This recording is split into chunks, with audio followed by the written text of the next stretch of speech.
Hi again, everybody, and welcome to Inside Golf. I'm Harry Donahue, and coming up on today's show, we'll take a look back at the recent Philadelphia section of the PGA Tour Championship held at Concord Country Club.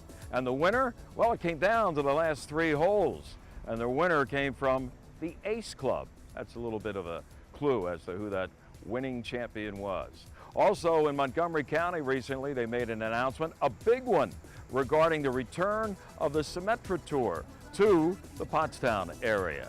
And in our Teed Off panel, we're going to have our panelists talk about what bugs them the most about the game of golf. That's next right here on Inside Golf. Inside Golf is presented by Destination Montco Golf. 54 courses, 300,000 yards. Check them out at montcogolf.com.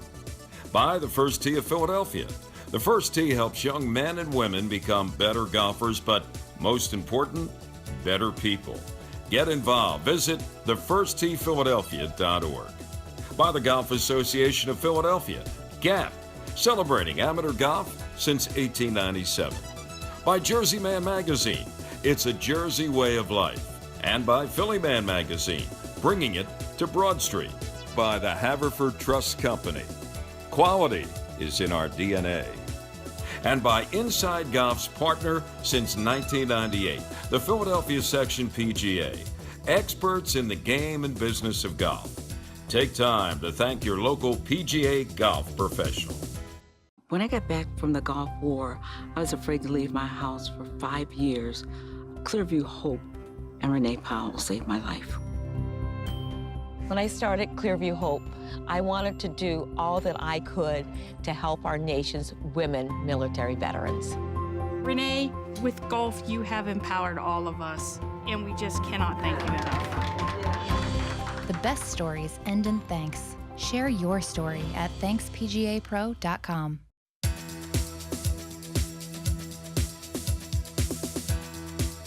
Welcome back to Inside Golf. As I mentioned in the open, recently they held the Philadelphia Section Tour Championship, the annual event always held in September. Kind of not the wrap up to the season, but it certainly is a big event for area pros. And it came down to the last 3 holes. The battle between Stu Ingram and Billy Stewart. And yes, Billy Stewart of the Ace Club prevailed when it was all said and done. Well, let me personally introduce you to the 2018 sectional champion, Billy Stewart. Billy, way to go. Thank you, I appreciate it. This has been a nice year for you, right? You already won the Philadelphia Open, and now you come to Concord, and here you are taking home another big piece of hardware. Tell us about the 3 days you had here. I started off great. The first day I only made 1 bogey. The second day I only made 1 bogey, and then the third day I only made 1 bogey. So I played a really nice, clean 3 rounds of golf. I was able to kind of throw in some birdies here and there, and it just felt great to get into contention and to be able to get my name on this trophy with a lot of great, club pros from the past. It feels great. So I'm really proud to be on there. You know, we were out following you around a little bit. You were playing with Stu Ingram, and you had a bomb of a birdie putt on the 17th hole, 30-footer, and we missed it. We had moved ahead to the 18th. Yeah, 17's kind of up the hill, kind of away from the clubhouse. So, a lot of people were down here on 16 and 18. But, I was about 30 feet above the hole, and it was downhill, and I was just trying to get the speed right. And right before I hit the putt, I kind of had a good feeling like I was due to make a birdie because I hadn't made a birdie all day. And, it just trickled in on the last roll, and that was a big momentum changer. That then ended up giving me a 1-shot lead heading into the last hole. Yeah, and you're both birdied 18. Yep. So Stu had a little chance at it, but he left it downhill too. Yeah, he did. I was fortunate. I pushed my tee shot right, and it was sitting up in the rough, and I had a clear shot to the green. I had about 195, but it was downwind and downhill, and I stepped on a 7-iron, rolled onto the green, and I was able to make 4. And Stu, he had a putt for 3 to send it to a playoff, and he was putting great all day. So I was lucky that he didn't make it. So 2 years in a row now, you're going to go back to the National Club Pro Championship. Yeah. Tell us about last year. Did you have any Good vibes in that event? So I was out there in California in the National Club Pro earlier this year, and it was really cool to be part of such a great tournament. And I didn't play my best golf. I did the best I could. I struggled hitting it, struggled putting, and just nothing went my way. But you know, to have that year under my belt and now to be heading back to it this next year in the spring, I'm looking forward to it. My goal is to come in the top 20 and hopefully play in the PGA Championship, just like Stu Ingram, Sheftick, McNabb, a lot of the guys that I compete with out here. I want to be a part of that list. And before that, you're going to be involved in the Club Assistant Pro. That's down in West Palm Beach, which is sort of like a home game for you because your winter job is down there at the Ledbetter Academy. So you'll be able to sleep in a familiar bed, right? That's exactly right. Yeah, the PGA Village, Port St. Lucie is about an hour away, so I'll be able to sleep down there where I usually do all winter. And yeah, I teach at the Ledbetter Academy at PGA National all winter, so I'm looking forward to getting back to the National Assistants Championship. Last year I finished in 5th place in that, so it was a great run I made last year, and hopefully I can do the same thing this year in that. Great. Well, your name's going on this with a lot of, you mentioned, great other sectional professionals that have won this title, going back to 1927. Yeah. Somewhere they're going to find room for Billy Stewart. Well done. Yeah, thank you. Appreciate it. Thank you so much. Well, Billy Stewart is this year's winner of this sectional championship, but a big shout out goes to this gal right here, Ashley Greer from Overbrook Golf Club. And Ashley, you finished in the top 12. You had to do it by birdieing a hole in the playoff. And that means you are the first woman from the section ever to go to the National Club Pro Championship. How's that feel? It's pretty exciting. This is a great section. I came from the Mid-Atlantic section, and we had a lot of great players, and I did qualify for the National Championship a year down there. But I know no one from the Philly sections has done it before, so I was really proud to represent them. And it's always great to be the first, isn't it? Let me ask you about today's round. I know you started off, I think, 5 shots behind the leader, Billy Stewart, the eventual champion. But you're thinking now, okay, and I'm just curious, what's the mindset? Is it to chase the leader, or is it to get in that top 12 spot so you can go to the National Club Pro Championship? So I've always felt that if you shoot for the top and if you miss, you can still qualify. So my goal was to try to see if I could catch him. Then I'd be playing well, making some birdies, and if I did that, I should easily qualify. If you try to just make the cut, then you start getting tentative and just hang on and start guiding it, then you usually make some bogeys, and that's when you don't make the cut. All right, back 9, a little bumpy ride. Yeah, I hit the ball awesome on the front. I just stayed patient. Nothing went in the hole. I made a great birdie on 10, good shots on 11 and 12. Just misjudged the wind on 13, then chipped it up, and I missed. Kind of the first time I had to think about a putt. I had about a 4 or 5 footer, some break, and just missed it. But I was doing fine, and then I hit it on. The wind was tough on the next hole. Had a long putt. Didn't give myself a very good chance. Had a 5 footer, missed that one too. And then you kind of start thinking about it, and hung in there, hit a good shot on the next hole, hit a good drive on 16, which can be kind of tight, and just kicked into the rough, and I had a bad lie there, and went in the bunker and made bogey. And so now I'm getting a little bit nervous. But 17, you were spectacular. 17, well, my bunker shot was spectacular. I hit a good drive, little nervy second shot, got in the bunker, and I just told myself, come on, you're not gonna, give it away just right here. Just focus on your routine, hit a good shot, and I luckily hit it out to about 3 feet. You almost hold it out. Yeah, I did. Almost hold it out, made the par, and hung on for 18. Yeah, you hung on for 18, and I'm curious again. Do you check in with the leaderboard, or do you keep that, away from your eyeballs? I tend not to check. Over the years, I never really like to look. I don't feel like my game plan is going to change. Last year, same scenario. I wasn't sure where I stood, and I looked on 18 green, and then I thought I was out of it. When I looked, I realized I was in it. All of a sudden, I got tentative, nervous, 3-putted, and missed.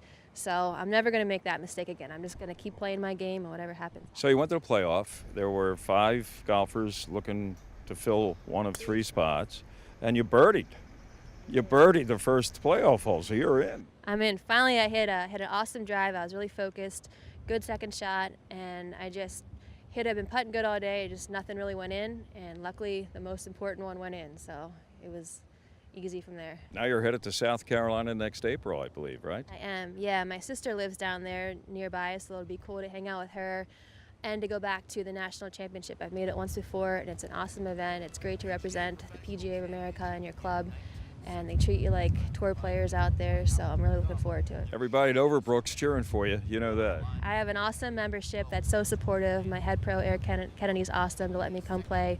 All my coworkers for covering for me. We have a big event today. I got to run back and help finish score it, but no, I'm lucky to be at Overbrook and have the membership and the employees that I do. It's a great spot. Well, I'm sure I speak for all of them. They're lucky to have you too. Congratulations. Thank you very much. Well done. Thank you.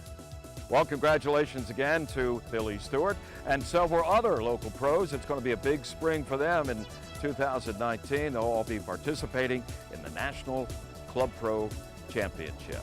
All right, stay with us. Up next here on Inside Golf, a major announcement in Montgomery County recently regarding the Symetra Tour. That's next.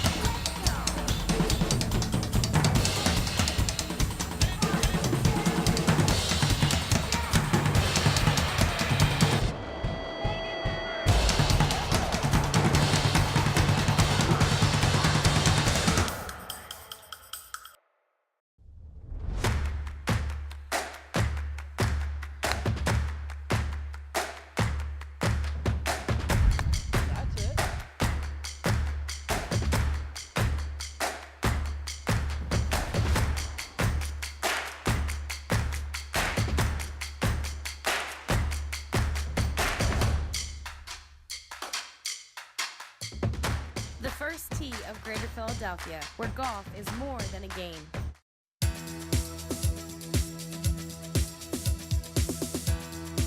Welcome back to Inside Golf. Well, if you've been following the show over the past several months, you know there was a major tour event regarding the Symetra Tour at the Ravens Claw Golf Club right outside of Pottstown. Well, guess what? They're coming back. That recent announcement came in Montgomery County, and Rachel Riley was there. It was a great success, and from the tour standpoint and from the LPGA in general, we are excited to be back in 2019. You know, going into 2018, we weren't sure if we were going to be back in 2019 being a one-year contract, and this is exciting to be back and hopefully move forward with it in a couple more years. And coming back to Ravens Claw Golf Club in Pottstown, what brought you guys back to this area and specifically that course? You know, it's pretty exciting. First off, the community involvement and the welcomeness between the staff, the players, everyone involved, host housing, everyone that was involved with the tournament was pretty exciting. The golf course was a good challenge to our players, and I know talking to Louise Ritter-Strom, 2018 winner, she's hoping not to be back, but I know she said that golf course was a good challenge and it'll be fun to be back in 19. How do you feel about the LPGA Symetra Tour Valley Forge Invitational coming back to Montgomery County next year? I'm so excited to see that it's coming back. Hopefully this leaves a good staple in golf tournament history here in Montgomery County, because Montgomery County is big on golf with over 50 golf courses. People come from all across the region, all across the country to golf in Montgomery County, and I think it's great the tournament's coming back here. And what about the significance and importance of the tournament this year and next year, the proceeds going to charities from the Pottstown Area Health and Wellness Foundation? What does that mean for the community? Well, it's always a tremendous benefit when we have a tournament like this and organizations like this that come together to benefit charities. And here in Pottstown, the Health and Wellness Foundation does great work with the community here in Pottstown of all ages, and it's great to have a little financial incentive to make their programs a success. And I think it's great to give to charities all across the area, and this group does a good job of that. So what does it mean for the foundation to be able to take these funds from this event and then distribute it to some of those charities today? It's huge. We were absolutely thrilled that this event came to Pottstown in the first place, and for the funds to go back to our Pottstown nonprofits, it's just wonderful. So that to help them and contribute to help them continue the great work that they do every day in our communities. And is that partly why you guys have signed on again to sponsor and support this event next year to hopefully help even more parts of the Pottstown community? Absolutely, and it perfectly aligns with our mission. Our mission is all about helping people, embrace healthier living, live healthier lifestyles, change those behaviors, and really, all about health and wellness. So we are absolutely excited and thrilled to be supporting this. Contributing to the great work that our nonprofits do every day in the communities that we. The energy, the passion behind this, and the tournament is blowing up. I mean, the females from the tournament, the competitive edge that it has to get to the LPGA is just amazing. I mean, to bring this event back to Montgomery County is amazing. This is the second round I know of that you shot well outside your handicap's range.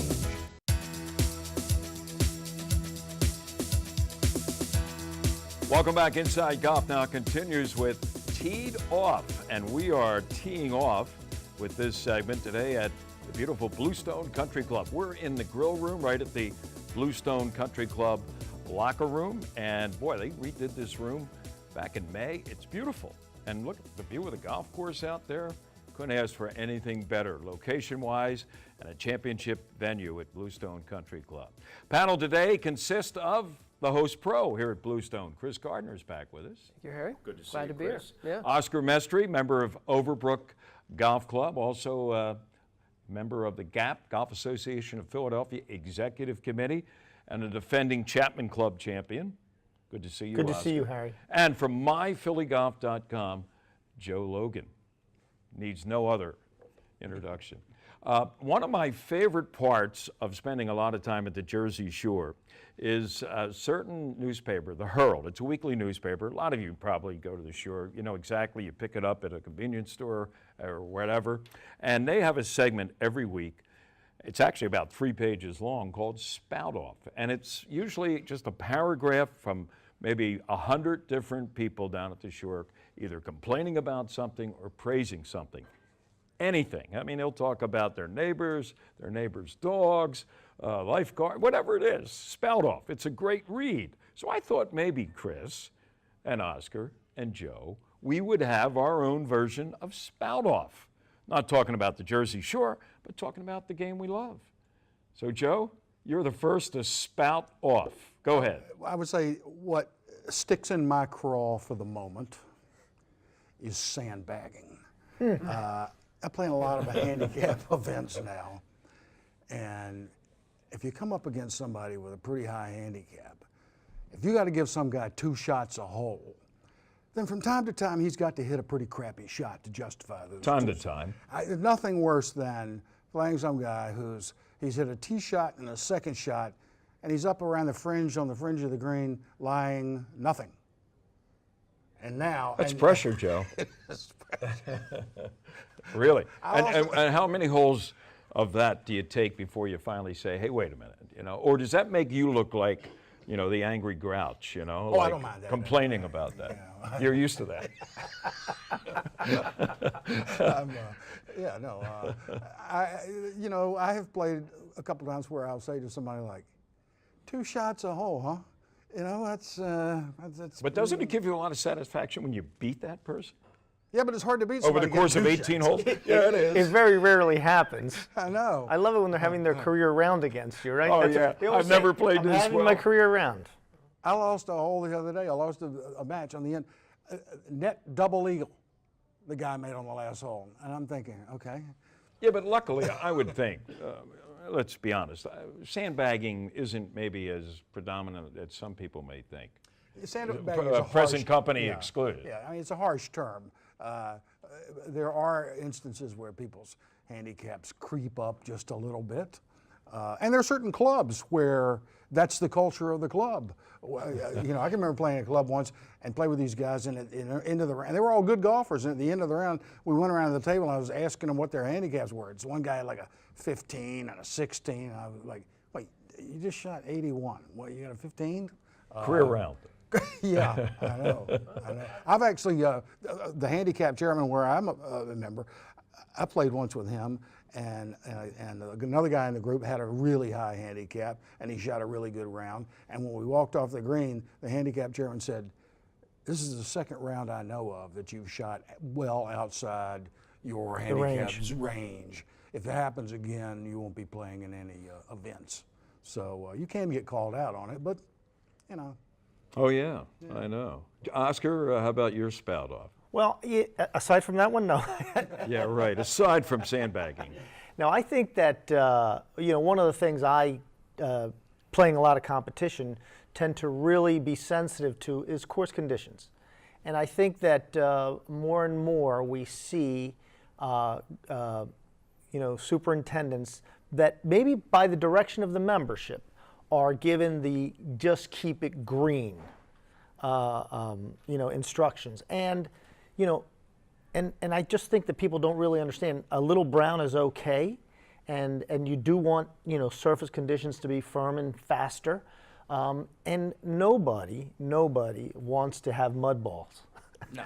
So anything we can do to alleviate that, for me, it would be a positive change. Now, again, it takes a supportive membership. It takes a confident superintendent that's not afraid he's going to lose his job, based on getting to the edge. But I'd like to see, every day should be your best conditions at a golf course, as opposed to just running it for the member guest or whatever it is. Yeah. So that's one thing that I think. And we're blessed in this area to have tremendously good golf courses with tremendously fine conditions. So it doesn't happen often, but when it does, it really stands out, and it's a bother. Yeah, and there's a thin line between different from golfer to golfer and board member to board member, what they think is the best conditions for their golf course. Right. And we've known a lot of superintendents have been forced to walk the plank. Correct. Simply because somebody demands to have either greens at a certain stemp or fairways to be a certain color. It's tough. If you talk to superintendents around this area, they will tell you that this is about as tough as it gets in terms of the Philly area, you mean? Well, because we get the cold weather, that you need cold weather grasses, but we also get scorching hot summers. High humidity. High humidity. So they have to be able to deal with both. It's a real balancing act. Yeah, in Florida, where you got Bermuda grass, it's a very different situation than it is up here. Yeah. Right. All right, back to our topic of spouting off. Now, as the head pro, you get a lot of complaints, I'm sure.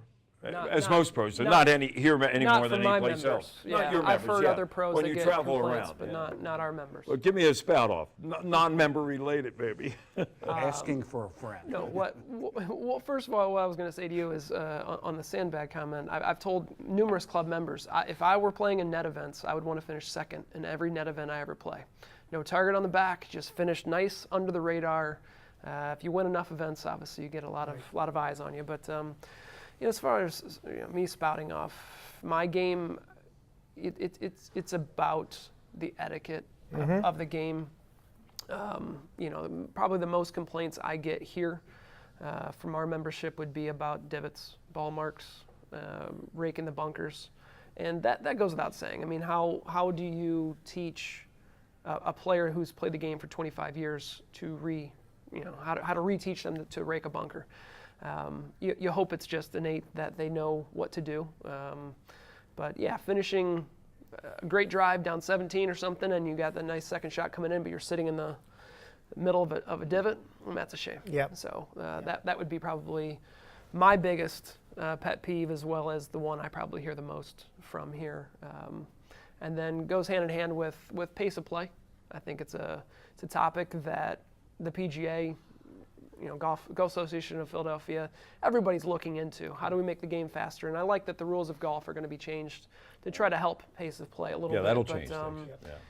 Whatever we can do to still enjoy the game, but yet if we can make it 10, 15, 20 minutes faster, I think everyone's going to be happy about it. So it'll be easier to attract players to the game for sure. Correct. The next generation of players.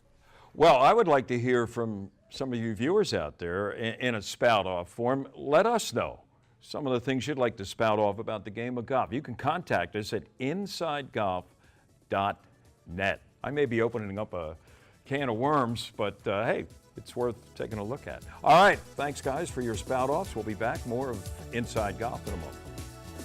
Located in Bluebell, just a short drive from Plymouth Meeting, Bluestone Country Club offers a setting that's close at hand but feels like a world away. Bluestone offers a championship caliber golf course, practice facilities including a large driving range, separate chipping and putting areas, and a staff of PGA professionals. At the Country House at Bluestone, you'll find excellent food, superb service, and an outstanding setting. Their expert staff will assist in planning your next event, whether it's a wedding or simply a luncheon, dinner, or cocktail party. Check out Bluestone's variety of membership options. Much more than a golf course, Bluestone is a community.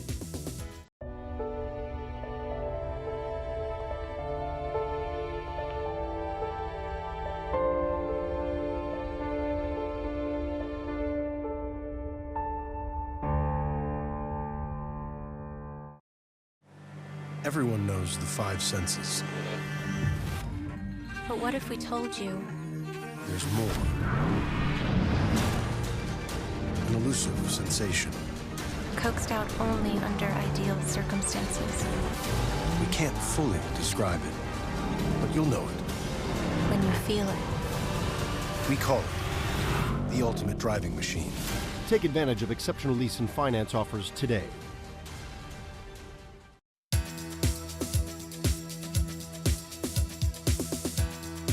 Well, that's going to do it for this week's edition of Inside Golf. Coming up next week, we're going to take a look at, well, it's actually a national program of the PGA. It's called the Junior PGA of America.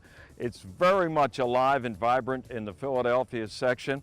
And we're going to take you to Cedar Brook Country Club, where they had a recent event for the Junior PGA here in Philadelphia. Also coming up, we're going to experiment and take a look at a certain drink that's only available at French Creek Golf Club. We'll tell you more about that next week on Inside Golf. I'm Harry Donahue. Remember, no matter how bad it's going for you out there, don't pick up.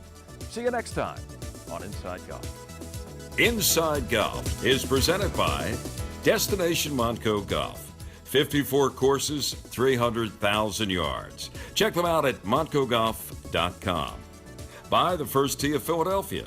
The First Tee helps young men and women become better golfers, but most important, better people. Get involved. Visit thefirstteephiladelphia.org. By the Golf Association of Philadelphia, GAP, celebrating amateur golf since 1897. By Jersey Man Magazine, it's a Jersey way of life. And by Philly Man Magazine, bringing it to Broad Street. By the Haverford Trust Company. Quality is in our DNA. And by Inside Golf's partner since 1998, the Philadelphia Section PGA, experts in the game and business of golf. Take time to thank your local PGA golf professional.